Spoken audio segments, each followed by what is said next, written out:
깊이 있는 종목 상담 토마토 진단쇼 참여 방법을 알려드립니다. 첫 번째, 전화 참여. 02-325-8200번으로 전화하셔서 궁금하신 종목과 매수가, 비중을 말씀해주세요. 두 번째, 유튜브로도 실시간 참여가 가능합니다. 유튜브 검색창에 토마토 증권통을 입력하세요. 실시간 스트리밍으로 방송도 직접 보실 수 있고 종목 진단도 가능합니다. 이때 좋아요와 구독은 필수겠죠? 세 번째, 증권통 참여. 모바일 어플리케이션 증권통을 다운받아 증권통 TV에 들어가서 아자아자란에 글을 남겨주세요. 최고의 전문가들이 함께하는 토마토 진단쇼. 여러분의 많은 참여 바랍니다. 네, 안녕하세요. 진단쇼의 김민아입니다.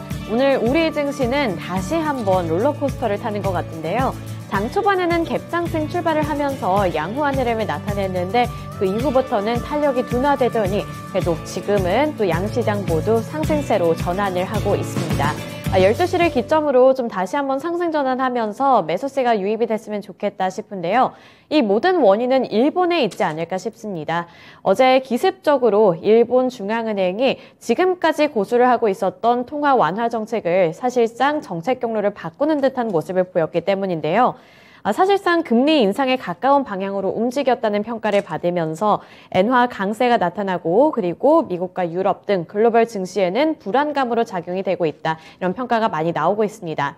하지만 발상의 전환을 해보자면 이에 따른 엔화 강세는 달러 약세를 유발을 하게 되고 위험자산 선호 심리를 높여서 국내 증시에는 오히려 우호적인 요인으로 작용이 될 수도 있다. 이런 평가도 함께 나오고 있으니까요. 오늘의 시장 흐름 잘 지켜보시면서 올 한 해는 또 어떻게 대응을 해보면 좋을지 진단쇼와 함께 머리 꽁꽁 싸매고 플랜 짜보셨으면 좋겠습니다. 네, 오늘도 두 분의 전문가님들 함께 해주실 예정이니까요. 다양한 고민들 그리고 종목에 대한 고민들이 있으시다면 종목명과 매수 단가, 보유 비중, 고민과 함께 댓글창에 남겨주시고요. 하단에 있는 번호 02-325-8200번으로 전화 문의도 가능하다는 점 기억해 주시길 바라겠습니다. 네, 오늘도 찾아주신 많은 분들과 함께 출석 체크 그리고 인사 나누는 시간부터 가져보도록 할 텐데요. 네, 오늘 태리님 안녕하세요. 와주셨네요.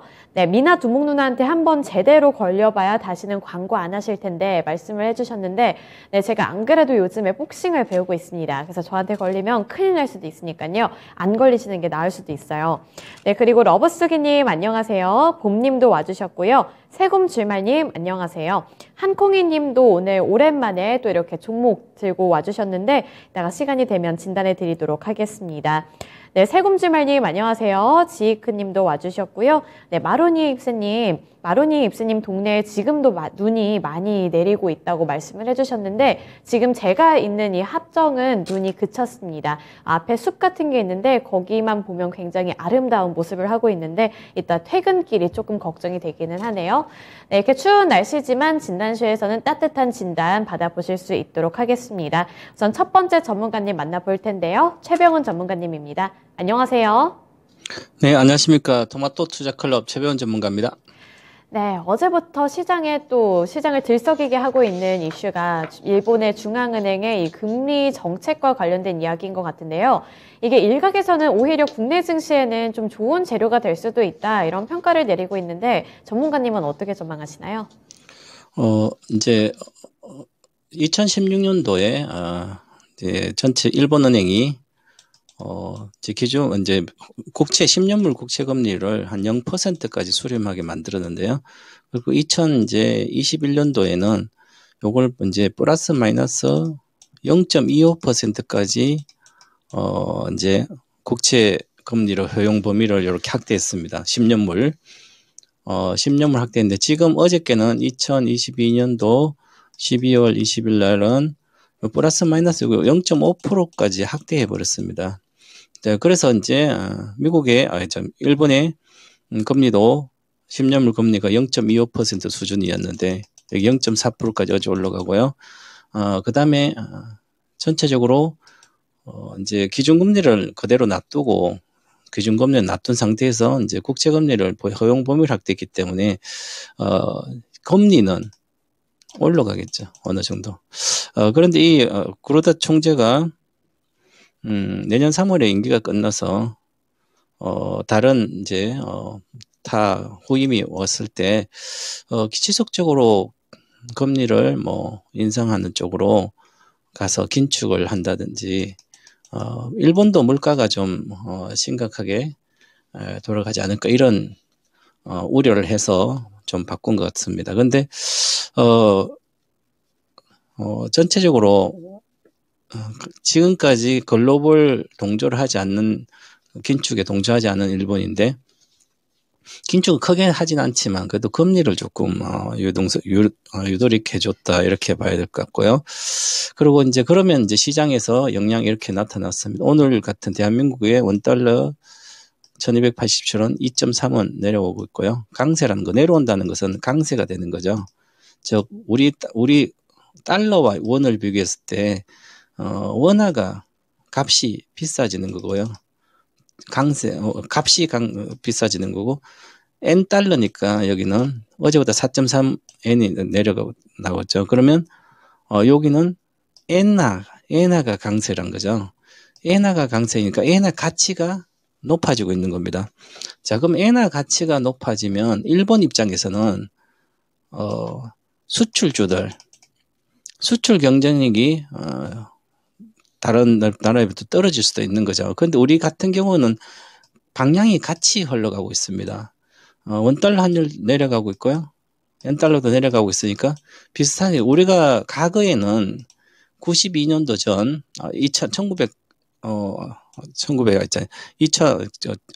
1992년도 이때까지는 우리가 일본하고 수출주들이 경쟁 관계에 많이 있었습니다. 지금은 일본국가 수출주들이 경쟁 관계에 있지 않습니다. 그 얘기는 엔화가 강세되고 원화가 뭐 덜 강세되고 여러 가지 하면 우리가 수출주들이 더 수혜가 된다. 이런 관념은 한 20년 전의 얘기입니다. 최소한 10년 전에 환율을 가지고 수출 어떤 영향에 물론 영향이 있는데 우리나라 원달러 환율이 워낙 강세되면 수출주가 잘 되고 워낙 강세되면 수입이 다 워낙 약세되면 수출주가 수익이 좋아지고 그건 일시적인 거죠. 구조적으로 보면 펀더멘털로 보면 결국은 그 기업의 경쟁력이라든지 장기적인 경쟁력 이런 게 결과적으로 큰 평균적인 기업의 수익을 결정하는 겁니다. 그래서 지금 환율 시장에 의해서 크게 변화가 없으는 국가 간의 금리 차이가 별로 우리나라 미국도 좀 우리가 적지만 큰 차이가 없고요. 일본은 워낙 저금리 있는 상태인데 그래도 일본은 일본 국채를 95%를 일본 국민이 갖고 있기 때문에 대외적인 영향력이 거의 없는 상태다 이렇게 봐야 되고요. 그래서 지금은 일본이 추가적으로 이제 긴축을 쓰더라도 글로벌 시장의 영향력은 단기적이고요, 제한적이다.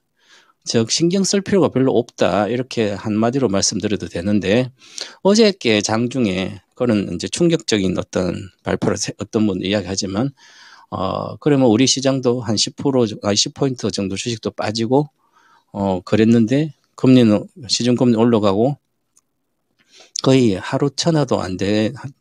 실제로 오늘 이렇게 원화 또 원화 강세가 되고 이런 것은 일본의 영향도 있지만 지금 추세는 강세가 되고 있는 상태입니다. 이제 내년부터 계속 전체적 물가도 대외적으로 다 안정되기 때문에 이제 원화 강세 가는 것은 대다수 달러 약세로 들어서고요. 이것은 기조적인 흐름이다. 구조적인 흐름이 그렇게 가고 있습니다. 그러면 당연히 일본 때문에 달러가 약세로 간다고 영향이 대다수 이렇게 보면 안 될 것 같고요. 전체적인 구조적인 흐름에서 기조적인 흐름에서 달러는 약세로 가고 있는 거죠. 이미 진행되고 있고요. 그래서 이것은 일본의 영향이 크지 않다 이렇게 보고 대응하는 게 시장은 좋을 것 같고요. 그러면 이제 달러가 약세가 되면 우리가 이제 일반적으로 달러 약세고 원화가 강세든지 이건 반대적인 상대편이 있기 때문에 엔화가 강세면 달러가 약세되고 그러면 우리하고 일본은 수치 더 잘 되고 그러면 그래서 수출주라든지 아니면 전체적으로 달러가 약세가 되니까 그 구조적으로 그러면 성장주들은 오히려 좋지 않을까. 그런데 그것도 과거 얘기다. 지금 그러니까 굳이 생각하지 말고 지금은 달러가 약세더라도 성장주의 개념에 물론 금리가 계속 내려가고 뭐 저금리 상태로 간다면 좋지만 지금은 기술주들도 마찬가지 성장주들도 우리나라의 성장주 미국의 빅테크 기업들 과거의 꿀뚝 기업들 훨씬 더 현금성도 많고 좋습니다. 우리 삼성전자도 현금이 100조 뭐 이렇게 애플 뭐 테슬라 아마존 빅테크 기업들은 현금이 많습니다. 그래서 고금리에 그렇게 영향이 크지 않는데 주가가 많이 올라서 빠지고 정상적으로 가고 유동성 축소해서 그런 거지 유동성은 지금 확대하는 게 아니기 때문에 정상적인 어떤 기조가 흐름 변함이 없다 이렇게 보고 주식을 대응해야 됐고요. 채권은 이제 변동성 조금 있을 걸로 보입니다. 그래서 단기적 영향이다 이렇게 보시고 일본을 신경 쓰지 않아도 된다. 지금 심리가 불안하기 때문에 투자 심리가 조그만 대외적인 어떤 불안 요인이 있으면 그거에 시장이 반응하면 그 투자자는 거기 심각하게 반응해서 또 결정을 하게 되거든요. 이게 바로 큰 흐름을 잘못 짚은 투자의 결과다 이렇게 보고요. 너무 신경 쓰지 마시고 펀더멘털에 좀 지금은 신경 써야 된다 이렇게 말씀드리겠습니다. 네, 어제 갑자기 나온 소식이라서 투자 심리가 많이 흔들거리는 영향이 국내 증시에까지 도달을 하고 있는 것 같은데요. 하지만 여기서 일본에 집중을 하기보다는 앞서 말씀해 주신 대로 종목별 펀더멘털에 조금 더 집중해서 플랜을 짜보자 말씀을 해주셨습니다.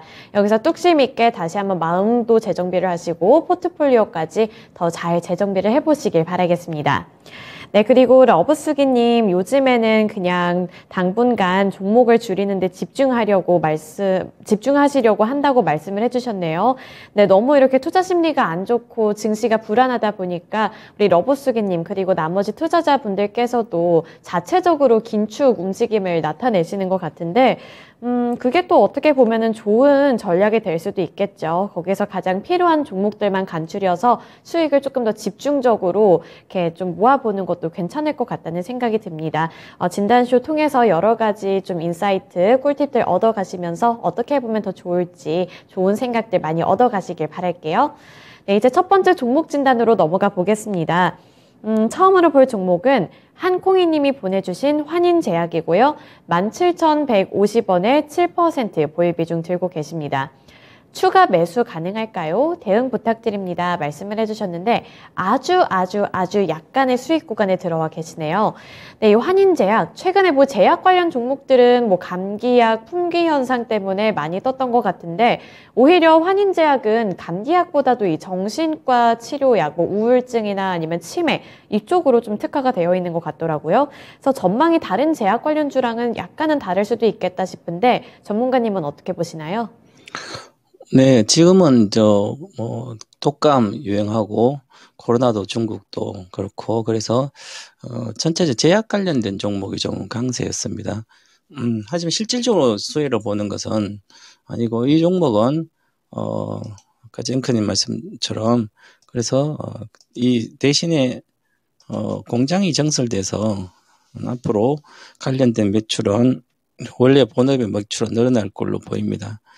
그래서 전체적으로 이제 제약은 시장 실적이 이렇게 늘어나고 공장을 증설했기 때문에 영업이익 보시면 올해 278억 과거처럼 비슷한데 내년부터 회복해서요.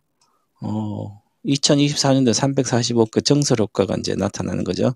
그래도 매출 성장은 크진 않아요. 그래서 제약주는 일반적으로 뭐 각 우리나라 전체 제약들 예를 들어서 감기가 유행해서 하더라도 일시적으로 좋다가 구조적으로 좋아질 수는 없는 거죠. 제약 산업은 성숙기 산업이고 더 이상 시장이 커지지 않는 산업입니다. 바이오 신약이라든지 이 바이오 쪽에 해서 신약 개발하는 쪽은 좀 한번 성공하면 크게 다르지만 그리고 백신이라든지 이런 것도 코로나 관련된 건 이제 수혜에 다 반영이 됐기 때문에 주가에 더 이상 과거의 모멘텀은 추월할 수 없기 때문에 그렇고, 그럼 제약은 특별하게 사야될 일 없는데, 이 종목은 정서한 효과가 있어서 실적이 증가되지만, 주가가 이미, 이렇게 올라와 있습니다. 그러면 과거에 2021년도는 무조건 실적에 전혀 상관없이 바이오나 제약만 들어가도 돈의 힘으로 유동성이 올린 거죠, 이렇게. 올렸기 때문에. 그러면 다시 정상적으로 한번 보고 평상시는 이 주식의 주가는 2018년도 보시면 늘 15,000 정도 오면 저가 바닥이었고요. 23,000원, 2만 이상은 고가였습니다. 2014년도 이후부터 거의 한 8년 정도.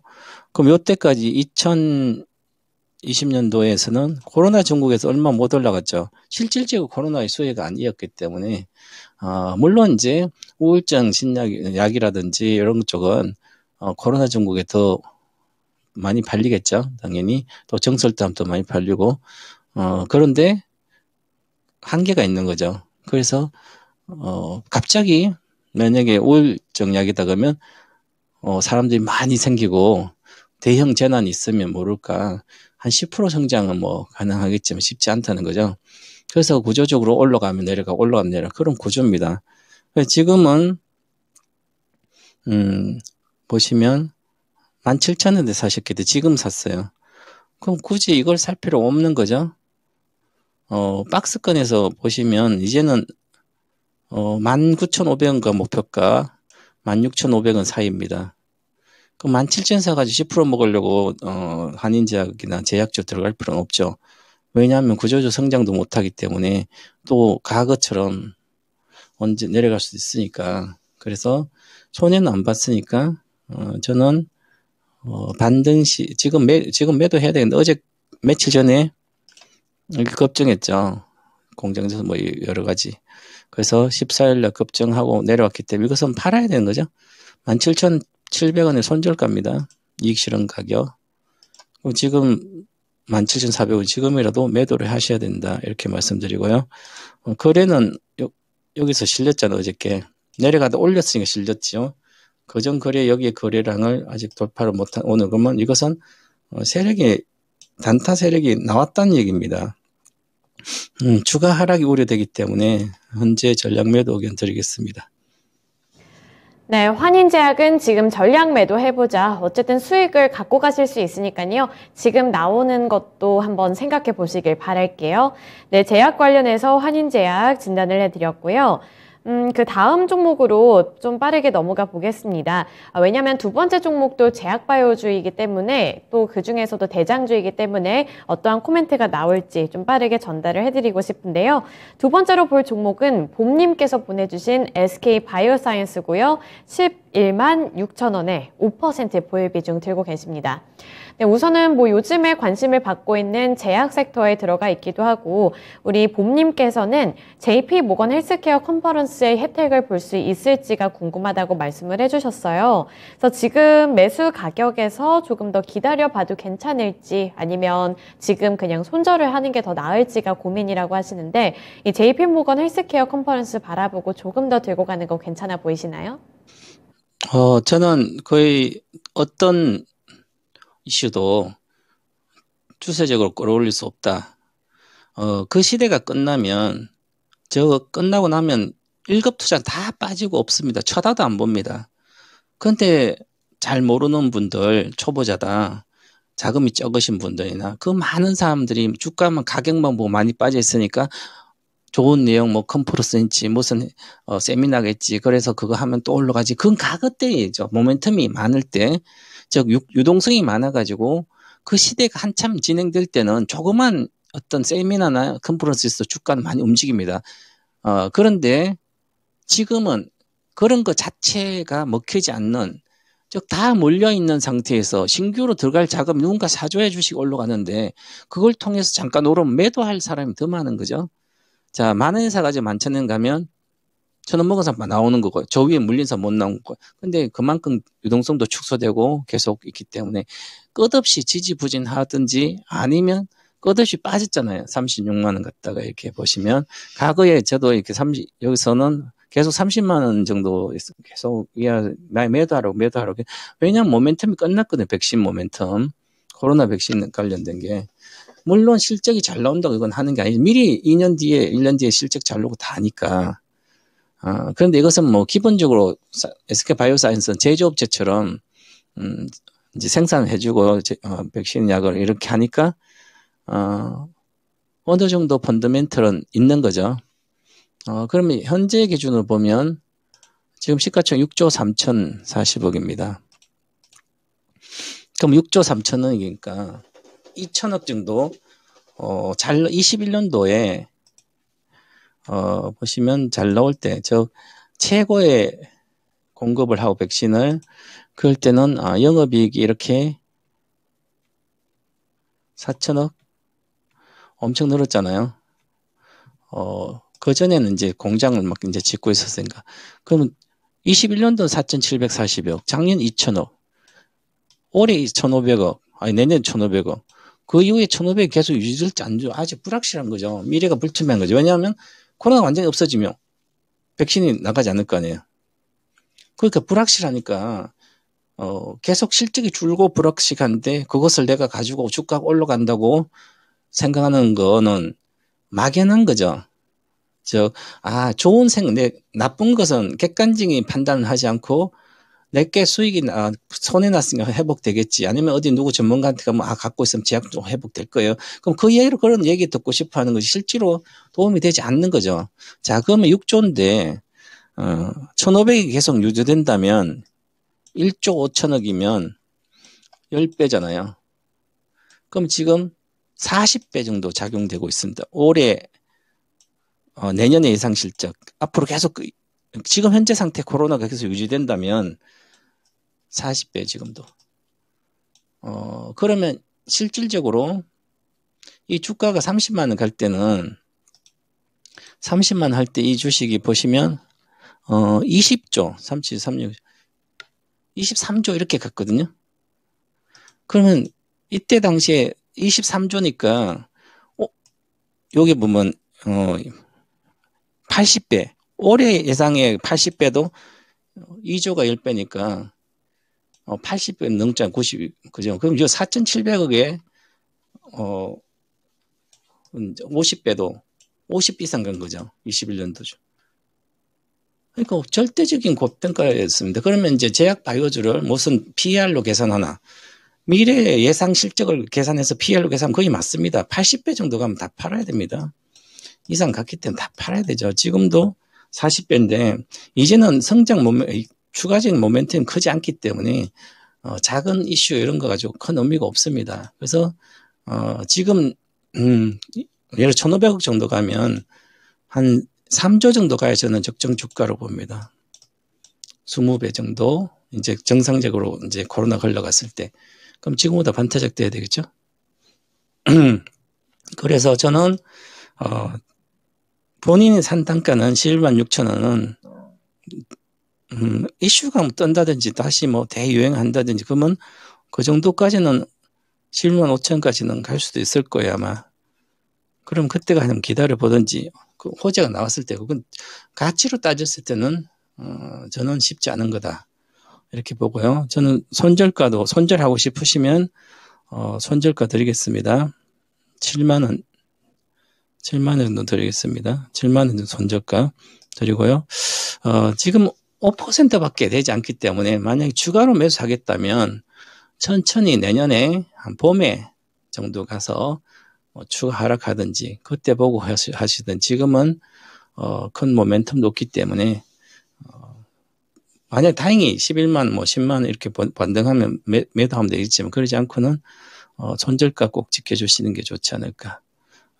지금 반등 시 매도 의견 드리겠습니다. 네, SK바이오사이언스는 기대해볼 만한 뭔가 확실한 모멘텀이 아직은 없다고 말씀을 해주셨습니다. 그래서 손절가는 7만 원으로 잡아주셨으니까요. 반등했을 때 매도하시고 다시 한번 매수를 하고 싶다 하시면 내년 봄쯤에 진단쇼 다시 한번 찾아와서 의견 들어보시길 바라겠습니다. 네, 그리고 오늘 전화통화 연결이 좀 저조해서요. 한번 홍보하고 넘어가겠습니다.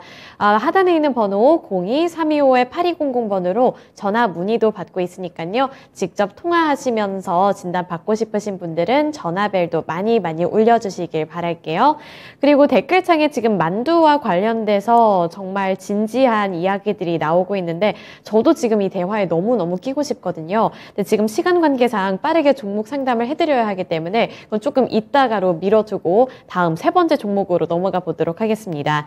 네, 조이 엄마님께서 보내주신 기업은행이고요. 1,500원에 20% 보유 비중 들고 계십니다. 목표가와 대응 전략 부탁드립니다. 라고 보내주셨는데요. 어느 정도로 잡고 대응을 해볼까요? 네, 지금 현재 투자 의견은 일단은 배당 안 받는다 일단 매도 의견 드리겠는데요. 먼저 이 기업은행은 은행주죠. 대한민국 정부가 66%를 갖고 있습니다. 국책은행이죠. 국가은행이다. 그럼 나머지 은행들은 전부 다 외국인이 갖고 있어요. 보시면 KB금융이다. 그러면 국민연금 8%일 거예요. 실제로 전체 외국인들이 보면 73%를 갖고 있잖아요. 그 정도로 이제 기업은행만 우리 이제 정부에서 66% 이렇게 갖고 있고요. 그래서 기업은행은 이제 주가가 중소기업이라든지 이런 중소기업 은행이죠, 원래부터. 그러면 경기가 만약에 나빠지고 중소기업이 부도율이 높아진다면 이 회사는 실적이 나빠지겠죠. 근데 이제 배당은 늘 주니까 많이 배당 수익률을 한번 볼게요. 배당 지표를 보면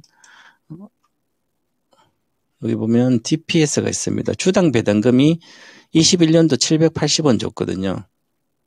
그러면 780원 줬으면 만 원이면 7.8%니까 수익률이 큰 거죠. 한 5%, 6% 정도. 올해도 실적은 잘 나옵니다. 그러면 영업이익 기준 EPS 보면 올해 9월 기준 2,500원 정도니까 작년에 3,000원. 그래서 한 6, 700원은 배당을 주겠죠. 그러면 5, 6%는 기본적으로 배당 수익이 될 걸로 보입니다. 그러면 지금 1,500원에 샀기 때문에 현재 수익률이 5% 정도 되잖아요. 그래서 그러면 나는 배당을 받고 빠져버리면 다시 본전 내려왔어요. 그러면 배당 수익만 내가 실제로 거두는 거죠. 그러면 다음 주 화요일 날 주식을 갖고 있으면 배당을 받습니다. 그러면 이제 바닥권에 있는 것 같잖아요. 그죠? 근데 이게 경기가 나빠진다 그러잖아요. 내년에. 지금부터 계속 그것 때문에 주가가 안 가고 있는데, 그러면 경기가 나빠지면 은행주들은 안 좋은 거죠. 왜냐면 경기가 나빠지고 기업들 부도나고 아니면 부동산도 나빠지고 막 파이낸스 안 좋고 이러지면 중소기업부터 무너지기 때문에 그러면 안 좋은 거예요. 그래서 보시면 경기가 나쁠 때 코로나 말고요. 2019년도가 가장 안 좋았거든요. 코로나 전에는. 끝없이 빠졌죠. 18년도부터. 그래도 경기가 나쁘고 코로나 급한 마찬가지로 위로 가기 쉽지 않은 거죠.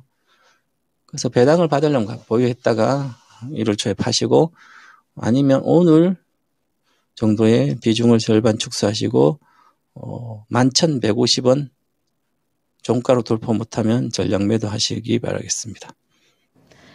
네, 오늘 일부분을 정리해보는 것도 괜찮겠다 말씀을 해주셨으니까요. 다양한 각도에서 분석해보시고 어떤 게 나한테 더 잘 맞을까 판단을 잘 해보셨으면 좋겠습니다.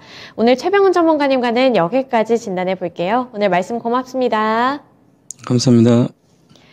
네, 오늘도 최병훈 전문가님과 함께 다양한 종목들 1부에서 진단해 드렸습니다. 이제 2부에서는 이광무 전문가님과 함께 할 예정이니까요. 우리 특화된 반도체와 관련되어 있는 종목들 궁금하신 분들이 있다면 종목명과 매수 단가, 보유 비중 댓글창에 남겨주시고요. 하단에 있는 번호 02-325-8200번으로 전화 문의도 받고 있다는 점 기억해 주시길 바라겠습니다.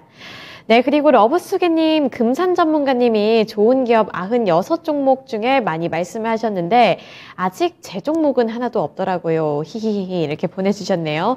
네, 월요일마다 금산 전문가님이 96개 종목들을 순차적으로 공개를 해주시죠. 아직 러브수기님 종목은 없다고 말씀을 해주셨는데 너무 걱정하지 말고 조금만 더 기다려보세요. 원래 가장 좋은 거는 끝에 나오는 거라고 저는 알고 있거든요. 막 패션쇼 같은 데 가도 피날레를 괜히 가장 뭔가 뛰어난 모델이 장식을 하는 게 아닐 테니까 96번째 종목이 나올 때까지 한번 지켜보시면서 여기서 내가 갖고 있는 섹터 또는 종목이 있는지 한번 들어보시는 것도 좋을 것 같다는 생각이 듭니다. 네, 그리고 아까 제가 이 만두 이야기에 정말 참여를 하고 싶었다고 말씀을 드렸잖아요. 저도 떡국을 러브스기님만큼 정말 좋아하고요. 여기에 만두를 넣어 먹는 것도 저는 정말 좋아합니다. 하지만 저는 특정한 만두를 넣어 먹는 걸 좋아하는데 김치 만두나 야채 만두 이런 거 말고 저는 꼭 고기 만두를 넣어서 먹는 거를 좋아해서요. 네, 떡국에 만두까지 넣는 게 저의 선호가 가장 깊은 음식입니다. 그리고 러브스기님 떡을 굉장히 좋아하시나 봐요. 라면에도 떡을 넣어서 먹을까 지금 고민을 하고 계신 것 같은데 오늘 이렇게 눈 오고 추운 날에는 따끈따끈한 라면에 떡을 넣어 먹는 것도 괜찮을 것 같다는 생각이 듭니다. 떡은 맛있는데 가장 큰 단점이 칼로리가 너무 높다는 건데 원래 고칼로리가 맛있다는 말을 저는 항상 떡을 보면서 생각이 드는데 그래도 뭐 칼로리 같은 거 생각 안 하시고 좀 맛있게 드시면서 진단쇼 시청해 주셨으면 좋겠습니다. 네, 이제 이광무 전문가님 만나보도록 할 텐데요. 지금 바로 연결해 보겠습니다. 안녕하세요. 네, 안녕하세요. 이광무 전문가입니다. 네, 오늘따라 목소리가 더 밝으신 것 같아요. 오늘 바깥에 눈이 내려서 그런가요? 네. 네, 눈이 좀 예쁘게 소복소복 와서 그런 것 같은데, 우선 눈이 오는 건 좋지만 지금 중국에서의 코로나 상황이 또 급격하게 안 좋아지고 있는 것 같아서요. 국내 주식만 보면은 사실 감기약, 제약 이쪽이 좀 잘 가는 것 같아서 이게 좀 장기전이 될 수 있을지 궁금하거든요. 어떻게 보시나요? 일단은 제약주라든지 바이오 관련된 종목들이 움직인 것은 이 제약주들에 대한 턴어라운드에 대한 시그널은 아니다고 생각이 되거든요. 많은 분들이 뉴스를 많이 접하셨겠지만은 중국에서의 리오프닝에 대한 초기가 아무래도 방역 해제에 대한 그 시기가 아무래도 가장 위험할 때라고 생각합니다. 우리도 아마 방역 완화하면서 경험을 했었지만은 방역에 대한 그 초기 감기 대응이라든지 아니면은 코로나 초기 대응에 대한 부분들이 좀 분수령이다 보니까 아마도 좀 반복적인 움직임에 우리나라 제약주들까지도 움직임이 영향이 된 것이 아닌가라는 생각이 되고요. 그리고 예년보다는 조금은 추워진 한파에 대한 영향이 좀 있다 보니까 중국에서에 대한 뉴스와 그리고 또 우리나라 내부적인 날씨에 대한 영향 때문에 제약주들의 움직임들이 같이 동반되었다라고 생각합니다. 아시겠지만은 이 제약주들이 큰 움직임이 나왔었다가 지금은 좀 많이 주춤한 상태이고 또 상승폭을 좀 대부분 반납도 한 상태이기 때문에 제약주에 대한 움직임들에 대한 연속성은 사실은 저는 좀 기대하기는 좀 어렵다라고 생각이 되고요. 물론 이제 중국 내부에서의 이 방역 완화 초기에 대한 움직임들이 상당히 좀 민감한 시기라고 생각은 되지만은 그 내용들로 가여금 우리나라 제약주들이 움직인다는 거는 한정적일 것이다, 제한적일 것이다라는 생각이 듭니다. 그래서 저는 지금 제약주에 대한 시선은 사실은 조금은 이제는 좀 이 관심을 좀 내려놓을 때가 됐다라고 생각이 되고요. 다만 이제 1월 달부터 해서 이 주요 바이오 세계 글로벌 바이오 이 컨퍼런스 같은 것들이 열리게 되는데요. 이 관련해서 신약에 대한 개발 기대감이라든지 아니면 그동안에 글로벌 제약사들과 협업이 좀 가능했었던 기업들, 이런 기업들을 좀 나열해 보는 것은 저는 괜찮다라고 생각은 됩니다. 다만 역시나 앞에서 이야기 드린 것처럼 제약주에 대한 기대감은 지금은 좀 관심을 좀 내려놓을 때다라고 이야기를 좀 드려보도록 하겠습니다. 네, 오랜만에 제약주들, 그중에서도 코로나 모멘텀으로 가는 종목들이 보여서 지금이라도 담으면 좀 단기, 중기적으로 바라봐도 괜찮지 않을까 이렇게 기대하신 분들 꽤 있을 것 같은데요. 하지만 지금 여기에 엄청나게 큰 기대를 걸기보다는 좀 다른 쪽으로 눈을 돌려보는 게 더 나을 것 같다는 생각이 드니까요. 이런 부분들 잘 참고하셔서 투자 플랜에도 반영해 보시길 바라겠습니다. 네. 그리고 러브스기님, 제가 그렇게 만두랑 라면이랑 다 먹고 밥까지 말아먹는데 왜 이렇게 날씬하냐고 저에게 말씀을 해주셨네요. 근데 이게 티가 안 날 뿐 저도 먹으면 먹는 대로 살이 찌는 타입이라서요. 최근에도 제가 저녁 9시 반에 도너츠를 먹고 갑자기 너무 죄책감이 들고 그래서 제가 여기에 대해서는 좀 할 말이 저도 양심에 찔려서 할 말이 없기는 합니다.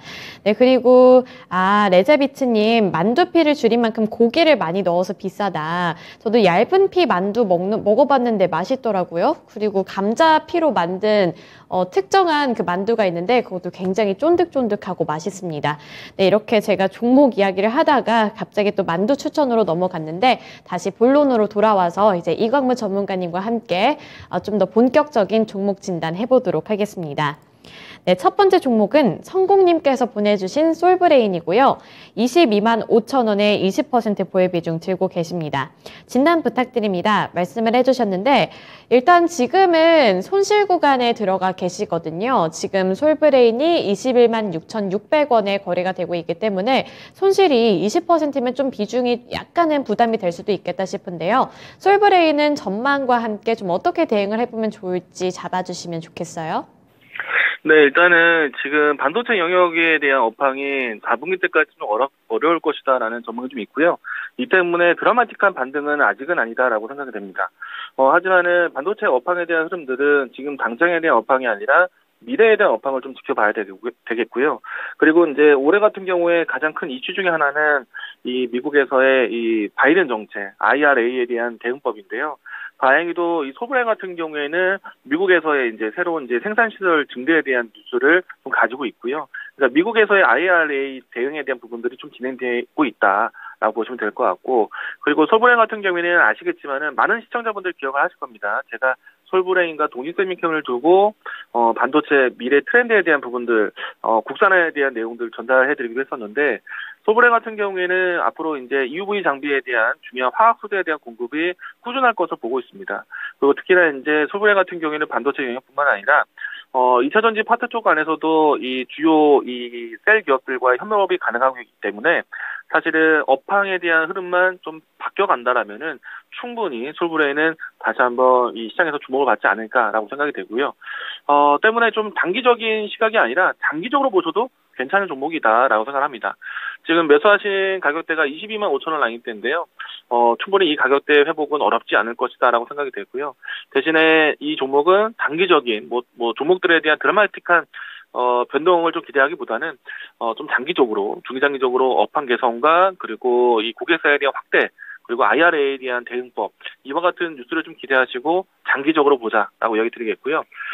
주가 차트를 보신다면은 지금 지난해 연중 고가 위치에서 가격은 상당히 많이 내려왔습니다. 고점을 낮추는 모습 추세였는데 지금은 20만 원 라인대에 대한 가격 지지가 좀 다시 한번 확인이 되었고요.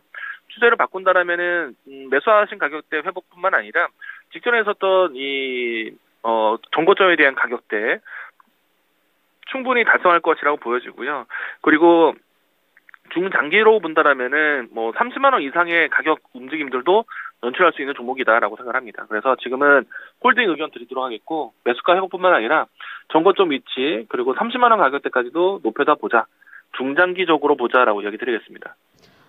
네, 솔브레인 30만 원까지도 바라볼 수 있겠다 이렇게 말씀을 해주셨거든요. 대신에 시간 투자는 확실히 좀 하셔야 될 것 같습니다. 우선 업황이 개선이 되어야 하는 게 급선무인 것 같으니까요. 조금 더 시간 투자해 보시면서 최대한 수익을 많이 가져가시길 바라는 마음인데요. 우선 솔브레인 같은 경우에는 앞서 전문가님이 언급을 해주신 것처럼 반도체 그리고 2차 전지와도 관련이 되어 있으니까 업황 그리고 이 글로벌 증시 상황이 조금만 더 괜찮아진다면 함께 또 탄력을 받는 날이 오지 않을까 싶으니까요. 중장기적인 접근법 유지해 보시길 바라겠습니다. 네, 이렇게 솔브레인 관련해서 종목 진단해드렸고요. 그리고 우유님, 만두 관련주 사야 하나요? 말씀을 해주셨는데 그러게요. 만두 관련주 하면 뭘로 엮어볼 수 있을까요? 밀가루, 그다음에 곡물, 돼지고기, 육류, 이런 쪽으로 엮어볼 수 있지 않을까 싶은데, 최근에는 이제 다이어트 하시는 분들이 많아서 만두도 꼭 돼지고기를 사용하는 게 아니라, 닭고기를 사용하는 그런 좀 다이어트에 특화된 그런 제품들도 많이 나오고 있는 것 같아서 닭고기 관련주까지 엮어볼 수 있지 않을까 싶습니다. 네, 토마토에서 함께 이렇게 좀 테마성 종목들을 담아보는 것도 재밌는 것 같다는 생각이 드네요. 네, 그리고 마로니 입세님, 이광무 전문가님은 반도체 전문이죠. 이렇게 말씀을 해주셨네요. 네, 솔브레인 관련해서 그렇기 때문에 더 큰 좀 인사이트와 도움이 되셨길 바랍니다. 네, 네, 이제 두 번째 종목 해볼 텐데요. 두 번째 종목 진단은 아리아님께서 보내주신 삼천당 제약입니다. 네, 삼천당 제약 59,206원에 10% 보유 비중 들고 계신데요. 목표가와 앞으로의 전망, 진단 부탁드립니다. 말씀을 해주셨거든요.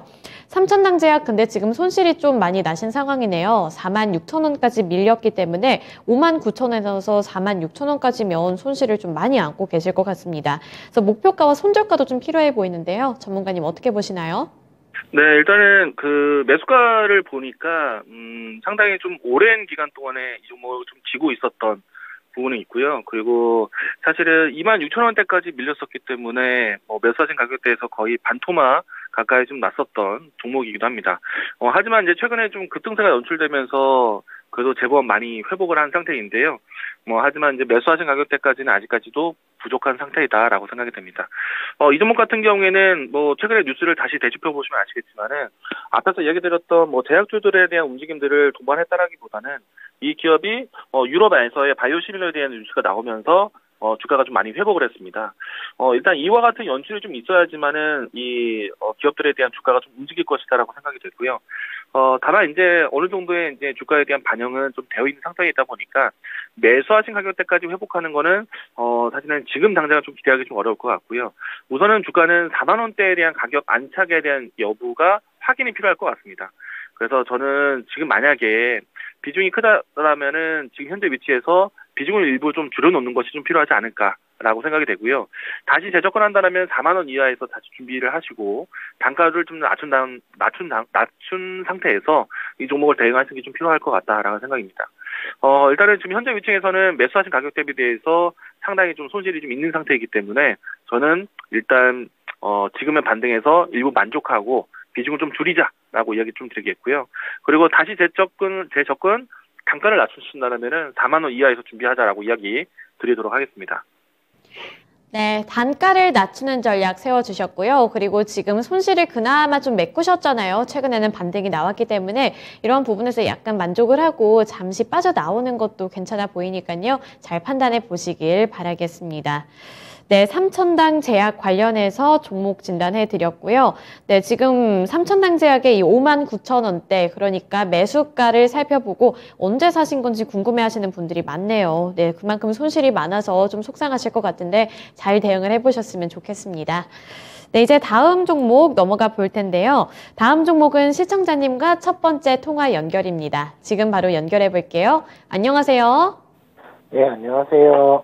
네, 오늘 어떤 종목이 궁금하신가요? 예, CJ ENM 네. 88,500원에 네. 비중 35% 가지고 있는데, 네. 이거를 지금 중국 관련해가지고 지금 한번 뜨기 시작하니까 좀 비중을 좀 더 실어볼까 생각도 있고, 이 목표가를 얼마 정도 잡아야 될지, 그게 고민입니다. 네, 일단 기분은 좀 많이 좋으실 것 같은데, 네네. 일단 여기서 지금 더 매수해도 될지, 그리고 목표가가 궁금하신 거죠? 네네네. 네, 알겠습니다. 네, 전문가님, CJ ENM 이미 많은 수익을 그래도 맛보고 계신 상황인데 앞으로의 모멘텀이 더 클 거라고 생각을 하시는 것 같아요. 그래서 여기서 추가 매수하는 거 괜찮은지 궁금하다고 하시고요. 목표가는 어느 정도로 바라보는 게 좋을지도 궁금하다고 하시네요. 네, 일단은 최근에 이 컨텐츠 관련된 종목들에 대한 이 호재성 뉴스가 상당히 연속적이다라고 할 수 있겠고요. 그중에서 이제 가장 큰 모멘텀이 되고 있는 거는 자체 개발에 대한 이 컨텐츠에 대한 흥행 여부보다 지금 중국에서의 한알령 해제에 대한 모멘텀이 상당히 크게 연속적으로 나타나고 있는 상태이거든요. 그리고 실질적으로 한알령 해제에 대한 움직임들이 본격화되다 보니까 저는 CJ ENM을 비롯해서 이 컨텐츠 관련된 종목들 추가적인 상승이 가능하다라고 생각을 합니다. 오늘자 뉴스에서도 또 새롭게 호재성 뉴스가 나오기도 했었는데요. 내년부터 해서는 어느 특정 이 중국 방송에서 한국 드라마에 대한 송출에 대한 이야기들이 확정화된 것 같습니다. 그러다 보니까 이 한알령 해제에 대한 모멘텀들이 조금 더 연속적으로 나올 수 있지 않을까라고 생각이 되고요. CJ ENM에 대한 주가 흐름 보시게 되면은 사실은 지난 연중 고점대보다 상당히 좀 많이 밀려 있는 상태입니다. 주가가 거의 3분의 1 토막 정도까지 내려왔던 상태이다 보니까 퍼센테이지로 본다면은 70% 이상 빠졌었죠. 그렇다 보니까 지금 만약에 바닥권에서 대략 한 40% 올라왔는데 아마도 이제 추가적인 상승 여력은 더 있을 거라고 봅니다. 워낙에 많이 빠졌다. 그리고 주가에 대한 이 컨텐츠에 대한 흥행 여부가 사실은 앞으로 뭐 새로운 컨텐츠에 대한 내용들 떠나서 기존에 있었던 실적 발표가 상당히 낮은 위치에 있다 보니까 앞으로 이 내년에 기획될 수 있는 실적에 대한 전환도 어느 정도 뭐 큰 위치가 아니더라도 턴 어라운드에 대한 뉴스가 나올 겁니다. 그러면 지금은 이 CJ E&M을 비롯한 컨텐츠 관련된 종목들은 조금 더 들고 가시는 게 필요하다라고 이야기 드리겠습니다. 네, CJ E&M 그리고 콘텐츠 관련 종목들은 조금 더 들고 가는 거 괜찮다 말씀을 해주셨네요. 네네.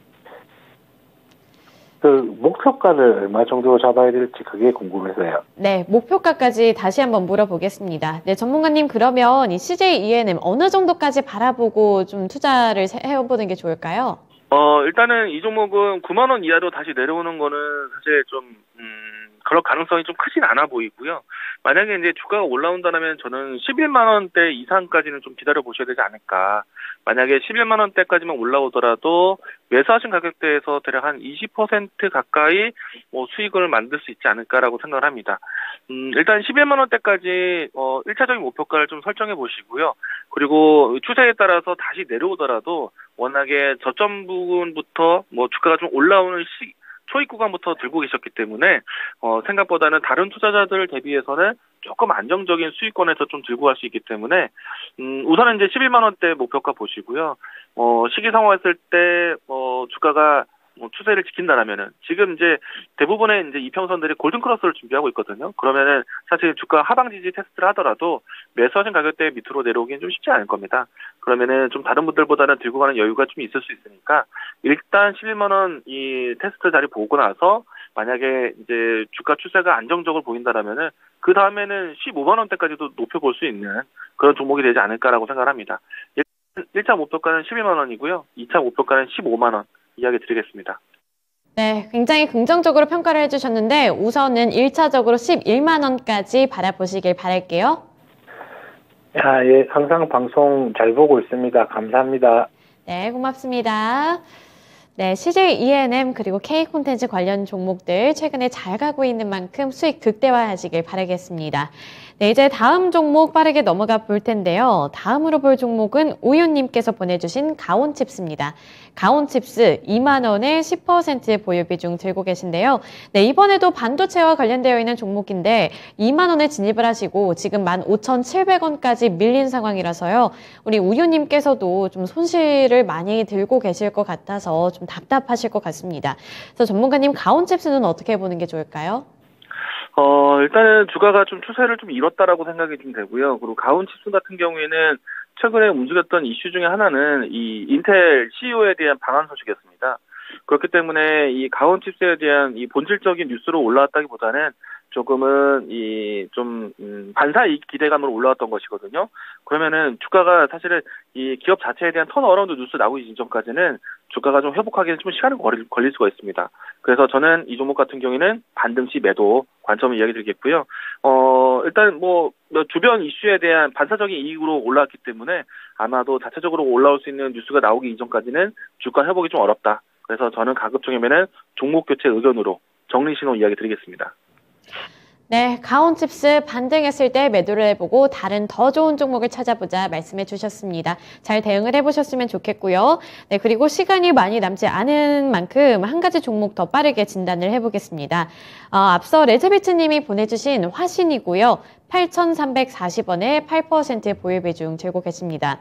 네, 여러 가지를 좀 많이 고려를 하고 계신 것 같은데 최근에 자동차 부품주들이 하락을 하고 있고 또 미성년자 고용 이슈도 있는 것 같아서 앞으로 어떻게 대응을 하는 게 좋을지 궁금하다고 말씀을 해주시네요. 네, 결국에는 좀 악재가 겹친 상황인 것 같아서 고민이 된다 이런 말씀이신 것 같은데 화신은 어떻게 대응해보는 게 좋을까요? 일단은 지금 시장에서 대부분의 종목들이 지수의 흐름 따라서 좀 부진한 모습들 어쩔 수 없다라고 생각이 되는데 그중에서도 이제 가장 큰 깊은 낙폭을 보이고 있는 섹터가 자동차 섹터이기도 합니다. 저는 상당히 좀 낙폭과다라고 생각을 하고 있거든요. 그리고 최근에 와서는 이제 테슬라 모터스에 대한 이야기들 때문에 전기차 2차 전지 파트뿐만 아니라 자동차 완성차 종목들도 상당히 좀 부진합니다. 일단은 테슬라 모터스에 대한 영향력권이다라고 직접적으로 말씀드릴 수는 없지만은 전반적으로 소비 위축에 대한 내용들이 좀 나오고 있고 경기 침체에 대한 사인이 나오고 있는 상태에서는 일단은 소비 품목이라고 볼 수 있는 자동차 섹터는 부진할 수밖에 없을 것 같고요. 그리고 게다가 이제 전반적인 자동차에 대한 인식 자체가 테슬라 모터스를 비롯해서 좀 부진하다고 할 수 있겠습니다. 근데 하지만 이제 뭐 좀 거시적으로 본다라면은 테슬라 모터스에 대한 이 집중력이 분산된다는 효과는 상당히 긍정적으로 볼 수 있습니다. 그래서 저는 지금 가장 부진한 자동차 섹터 어떻게 보면은 지금 좀 힘든 고개를 좀 가고 있지만은 향후에는 가장 또 이 깊은 골짜기에서 빠져나올 수 있는 또 반등을 좀 탄력을 크게 볼 수 있는 섹터는 자동차가 되지 않을까. 왜냐하면은 생각보다는 자동차들에 대한 이 원자재 가격 상승에 대한 마진 개선에 대한 부분들이 좀 살아나올 수 있기 때문에 저는 자동차 종목들은 지금은 좀 꼭 참고 기다려야 된다라고 얘기 드릴 수 있을 것 같고요. 매수하신 가격대가 8,300원입니다. 만약에 일시적으로 8,500원 라인대까지 반등이 나온다라면은 일단 정리하시고요. 그게 아니라 이제 지금 계속 주가 추세처럼 흘러내리는 모습이 연출된다라면은 지금은 좀 참자, 기다리자라고 얘기 드리겠습니다. 홀딩 의견 드리겠습니다. 네, 일단은 보유를 해보면서 추세 흐름을 잘 파악을 하셔야 될 것 같습니다. 화신 관련해서 잘 대응을 해보셨으면 좋겠고요. 오늘 이광무 전문가님과는 여기까지 진단해 보겠습니다. 오늘 말씀 고맙습니다. 네, 고맙습니다. 네, 오늘 두 분의 전문가님들과 함께 종목 진단해드렸는데요. 어떤 분이 가온 팔고 만두로 가야겠다. 우유님께서 말씀해 주셨더니 여기서 만두 어때요? 만두 이렇게 말씀을 해주셨는데 방금까지 자동차 부품 관련 종목들 기다려야 된다는 말을 듣고 있었는데 만두를 추천해 주시면 어떡해요. 네, 어쨌든 저희 이렇게 또 꼼꼼하게 종목 진단해드렸으니까요. 오늘도 오후장 잘 대비해 보셨으면 좋겠고요. 좀 기운 빠지는 시장이지만 힘내셔서 오늘 하루도 잘 마무리하셨으면 좋겠습니다. 네, 오늘 진단쇼는 여기까지고요. 지금까지 투자 판단에 대한 도움 정보를 드렸습니다. 하지만 특정 종목의 상승과 하락을 보장하지는 않는다는 점 기억해 주시길 바랄게요. 오늘도 시청해 주셔서 고맙습니다.